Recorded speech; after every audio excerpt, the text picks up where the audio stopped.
major boost for Ken Agyapong. Ono kwasi prat kasa no say ogidi pa said this prime is obi no bia nya obia na no ye Saturday o hwa na Nigeria bibi so eno anumre massive news about mo say former deputy finance minister Alex Ampaben, former parliamentary candidate for NPP was Seshidwaboso ono no ne current health minister Kwabena Minta Kando compete we declare the support for Kennedy Akompreko Agyapong. Reasons behind a brand in so. The reasons are a bit interesting. We know better. Again, Matete say it seems as a finance demand that president could also be a Kennedy Agyapong. What does it augur? Is it because Kennedy business acumen and the war kind of economists na you fair? What does it really show? Subscribe and click on notification. The video be to my be Alex Ampaben, a former deputy finance minister, former MP candidate. I was a Seshidwaboso. Say and okay. A very good evening to one wonderful person of mine. Who could this be? Honorable Kennedy Agyapong. He'll be picking his nomination form tomorrow. Okay. And I wish him the very best of luck in the upcoming primaries. Just to clear the air, are you by this showing your support behind Kennedy Agyapong? just to clear the air. Yes. That's surprising. Why? Especially for someone who said in the Bawumia government, would you say this is a deviation from the norm? No. You see, in politics, you don't have weapons. Your weapon is information. So how you get the information, how you process the information, and how you use the information to strategize now determines the outcome of your political successes or failures. And to me, whatever decision I'm making is nothing based on betrayal. It is based on the information I've received on the grounds that the people out there who sent me in the first place to have the opportunity do believe that bring this person, we give you the power. Okay. And I do think that the time is right. The time is right. Kennedy is the right candidate. Youth unemployment, as I said, is a big problem. And so far, people in business have demonstrated that they can do well. Berlusconi was one of them, became one of the most successful presidents in Italy history, coming over 3 times. We have our Donald Trump. Okay. We have Takis Shinawatra of Thailand. So you think there are lots of businessmen who have been successful. Is it Donald Trump for Ghana? He is the Berlusconi, the Donald Trump, the taxi that we have in Ghana. And I do believe that he has the answer to Ghana's unemployment. It has nothing to do with betrayal of Dr. Bawumia. Well, you just heard it first here on Business Focus. Former Deputy Finance Minister Alex Ampaben throws his weight behind Kennedy Agyapong. Yes. No, we in the TV3 for you news. You know, some kubusa. I don't know. Quadrucha Trump, said Berlusconi, AC Milan, no now, where Prime Minister of Italy near the Nano. I'm a businessman. If Elizabeth be a Ghana, do you hear businessman? No, met me. So look at what he brings on board. Unemployment is Ghana's biggest challenge as we speak. Unemployment is Ghana's biggest problem. And then you look at who has a track record that can deliver. I can think of about 7 past presidents in the world who were all businessmen. And they were all successful. You have Thaksin of Thailand. You have Silvio Berlusconi, former AC Milan owner, the media personnel. And then you have our own Donald J. Trump. So why do you think? I believe that, yes, that is one. The other side to me is a season. And I think Kennedy's time is now. Simply because the general public in Trotro, in the Uber, in the chop bars, in the drinking spot, everywhere you have, I'm sure you have heard that the people want Kennedy. Is this not betrayal on your part? I introduced you as a former deputy finance minister. You served under Bawumia, vice president, who was the head of the economics management team, and I'm sure worked closely with you as well. You're supposed to be closer to them. Why are you declaring for somebody else? You see, a win for Kennedy is a win for Bawumia. Na enwa me hu ye na anam so ma men checke ayibi me ye course kakra akwa team ken Sir, and you will go and emit it in the say. MP4 Etiwa East, Honorable Abeno Sasari, on the upside, you will be a banker, or a Minister of State and the Kufuado for Finance, or a Deputy Finance Minister at the point. Near made it in the say, or no super cooking, or no support over Miada. The last prime is minima, not support Alan Chemati because of ne papa. I'm told say ne papa and Alan Chemati a very close relationship will be into another. Bawumia side don't call that or Ken. The made it no Alan Chemati no Shitiko Ken. The made it so they say, my former MP for Kufobia, New Gaben South, Mark Esibe Yeboa, say changes CBA and Sia. He is also likely to be declaring for Kennedy Akompre Agyapong. Mark Esibe Yeboa munim 2017 to 2021. No, na the chair of the finance committee. The for the first year now me come born about the first year ne day name we no. The finance committee approving a lot of the measures. Any idea no? Na Mark Esibe Yeboa na ye chair. Unfortunately, no ka MPs no mere committee chairs lose seat in the 2020 primaries. No. For example, no a chair of the finance committee on top of my head lose the seat. Certain Ben Abdallah Banda. Elusu, the seat, not ahead of, I think, Liga MP for, I think, Offenso South, if I'm not mistaken, Offenso North or South, one of the Benam de la Banda. Sometimes, whom MP Frederico Pariansa and Zulusuye. Sometimes, we will be Lusuye, your Bay Eastern Regional Minister, set a champon, Elusuye, and I on Coco, Debbie, not set a champon or Empraeso, or Lusuma OPK. When NPP lost those crop of leaders in her parliament, compare the 2017-2021 badge to 2021-2025 badge. That primaries then PPA amwa. So parliamentary primaries 2020 parliamentary primary in July because of COVID-19 amwa. Now adaba kwa de bia mekai Mark Esibe Yeboa interview e say no illusion no nam kwanso san call parliament akoye djuma MPP. Did you go go year your mulusu nisi to a chereba if you knew you have a sack of food and then accept it?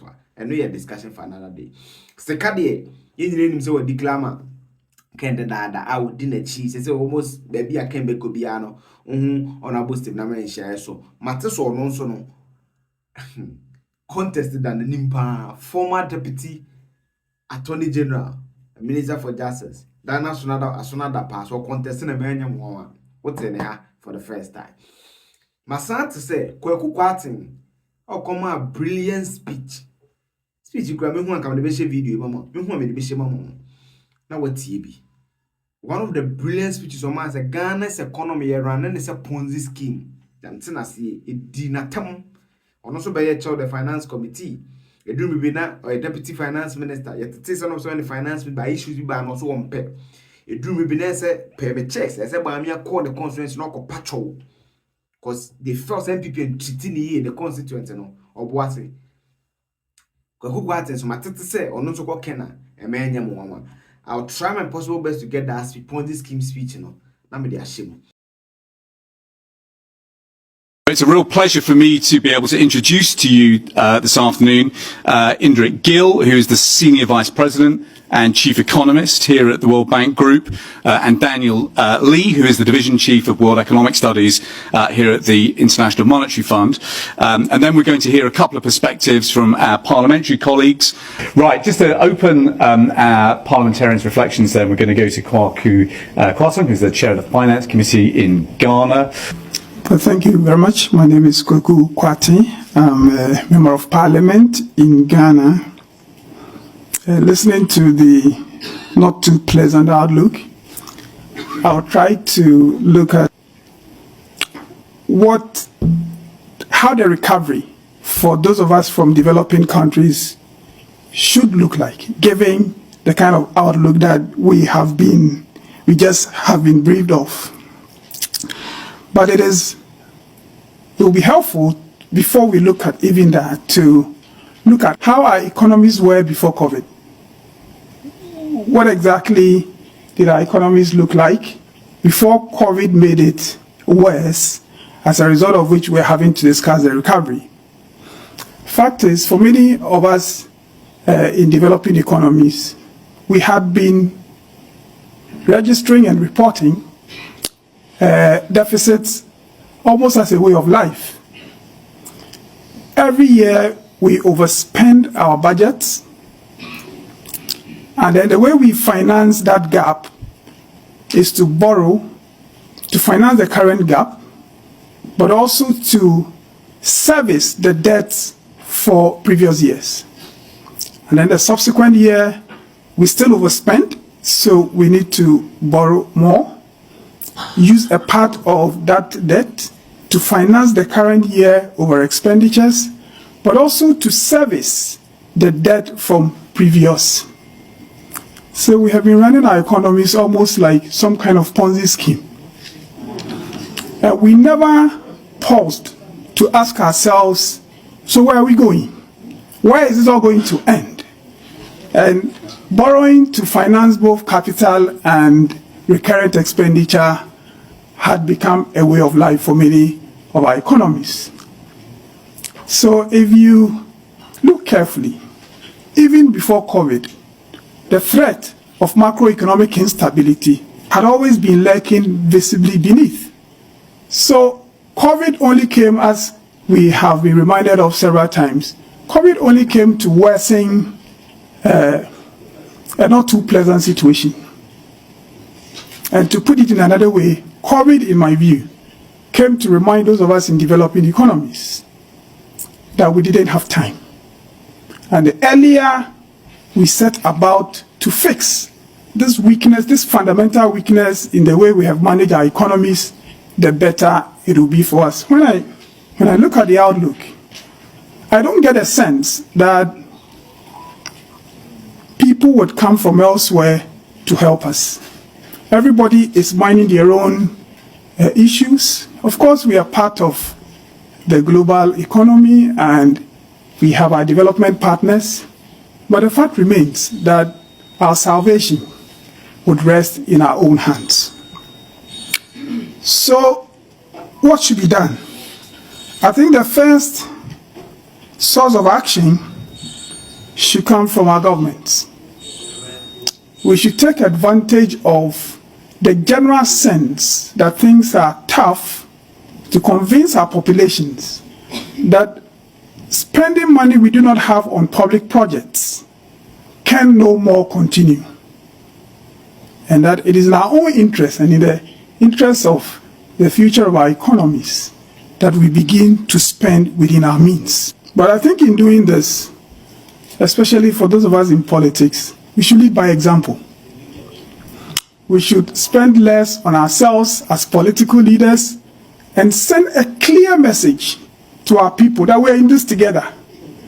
In many countries, it is so difficult to push the discussion about cutting public expenditure to live within our means, because they're always telling those of us, I'm a member of Parliament, and so I'm clear in my mind what I'm saying. They are always quick to point to the things we political leaders are doing wrong, as a result of which you find it difficult then to do the reforms that are needed to ensure that in the long run you can stabilize our economies.